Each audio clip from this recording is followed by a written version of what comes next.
Hey kids, it's August 3rd, Monday. Last night we had a little accident. The younger one of you fell out of our bed. You are still so small, and the bed is probably 60 or 70 centimeters high, so when we heard that sound, your mother and I nearly had a heart attack. Apparently, you had been moving around on the bed in the dark and then, boom, you fell. We didn't sleep particularly well afterward. This morning, we were watching you carefully, making sure you were walking around and behaving normally. Then we noticed something else. Your body was suddenly covered in little red spots. So now it looks like you may have chickenpox as well. Quite an eventful 24 hours for such a small person. Anyway, watching you grow made me think about something. And I want to begin today with a strange question. What do mice, the Roman Empire, and your next birthday have in common? Bear with me. I want to tell you 3 seemingly unrelated stories. One about mice, one about Rome, and one about a tiny but very powerful chemical messenger in your brain called dopamine. They are not scientifically connected in some neat little theory, but together, I think they point toward an interesting lesson about comfort, anticipation, and challenge. Many years ago, an American researcher named John Calhoun conducted a series of famous experiments with rodents. One of the best known later became popularly called Universe 25. He created an enclosed environment where mice had abundant food and water and protection from predators. At first, the population grew rapidly, but eventually the colony developed serious social problems. Aggression increased, some animals withdrew, reproduction collapsed, parental behavior deteriorated. Eventually, the population died out. Now, please be careful with the lesson here. This does not prove that humans will collapse if life becomes comfortable. We are not mice. And the experiment involved much more than simply giving animals an easy life. Crowding and social conditions mattered enormously. But I still think it raises an interesting question. Do living creatures need more than simply having their basic needs satisfied? And that brings me to dopamine. People sometimes call dopamine a happiness chemical. That is far too simple. Dopamine is involved in things like motivation, learning, reward, and helping us pursue things that seem valuable. In other words, part of what makes life interesting is not simply having something, it is wanting it, moving toward it, learning, trying, anticipating. Think about your birthday, or Christmas, or the days before a holiday. You start counting. 5 days, 4 days, 3 days. You imagine what is coming. Sometimes the anticipation itself is almost as enjoyable as the event. That might even explain something as simple as why Friday afternoon can occasionally feel better than Sunday evening. On Friday, the weekend is still in front of you. Then the birthday arrives, the presents are opened, the holiday happens, and a few days later, something interesting happens. The new toy becomes simply a toy. It didn't become worse. Your brain adjusted. We have talked before about hedonic adaptation. Human beings are amazingly good at turning today's miracle into tomorrow's normal. A bigger house becomes the house. A new car becomes the car. A promotion becomes the job. A toy you desperately wanted eventually becomes something lying under the sofa that nobody can find. And this is something I think about as your father. Sometimes I want to give you everything. Honestly. When I see your faces light up, I love it. Your mother does too. If happiness worked as simply as give child thing to child remains happy, parenting would be incredibly easy. We would just buy things forever. But it doesn't work that way. If every visit to a shop ends with a new toy, the toy eventually stops being special. It becomes expected. And when something becomes expected, gratitude can disappear surprisingly quickly. That does not make you spoiled or bad people. It is simply part of being human.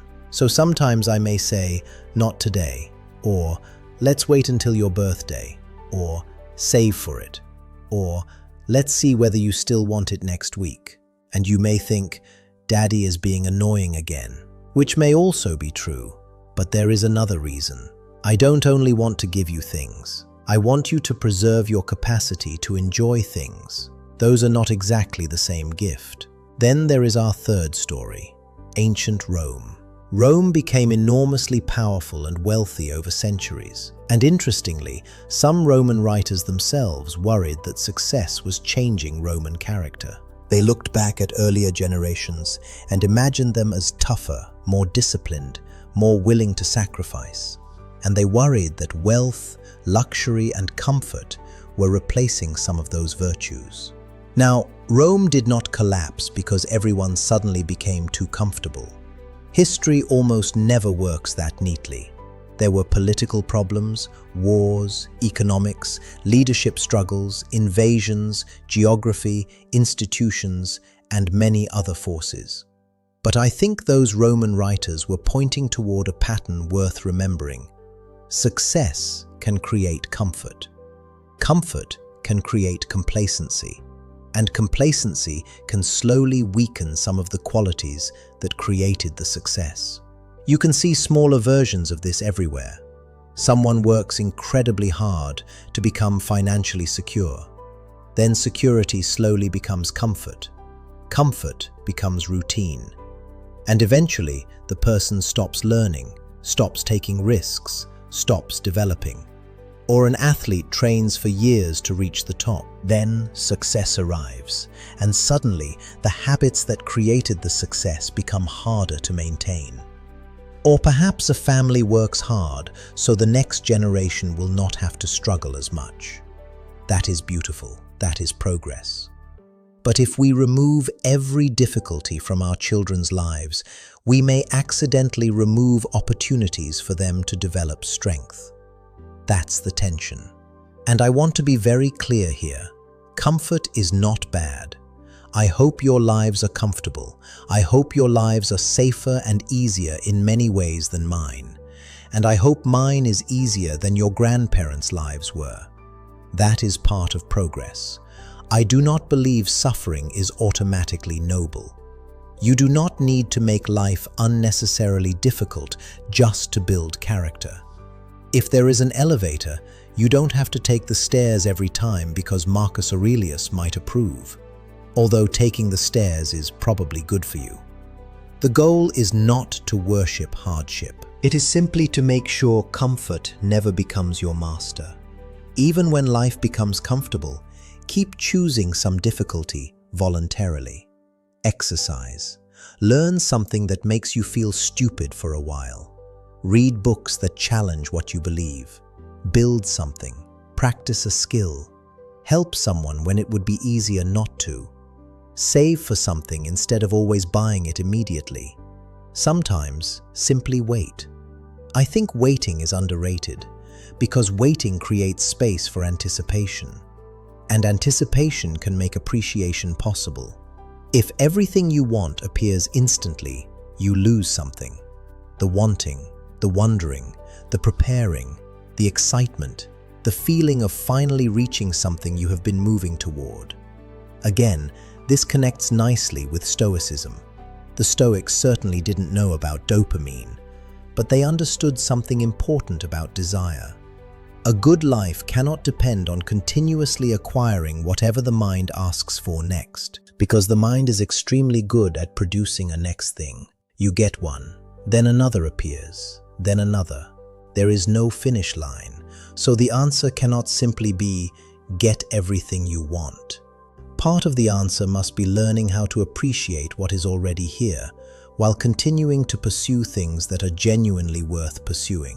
Those two things can live together: gratitude and ambition, contentment and progress, comfort and challenge. You don't need to choose one forever. So when I occasionally make you wait, please don't immediately assume it is because I don't want to make you happy. Making you happy is one of my favorite things in the world. But I also want you to experience something deeper than constant consumption. I want you to know what it feels like to look forward to something, to work toward it, to wait for it, perhaps to earn it. And then, when it finally arrives, to genuinely appreciate it. Because life will hopefully give you many comfortable things: good food, safe homes, technology, travel, possessions. All of that can be wonderful. Enjoy it. But also protect your ability to find joy in simple things. Keep some challenge in your life. Keep learning. Keep wanting to grow. Keep something ahead of you that is worth moving toward. And once in a while, let yourself wait. Because sometimes getting what you want is wonderful. But sometimes the anticipation, the effort, and the gratitude surrounding it are where much of the real joy was hiding. And do not ever forget, I love you both very, very much.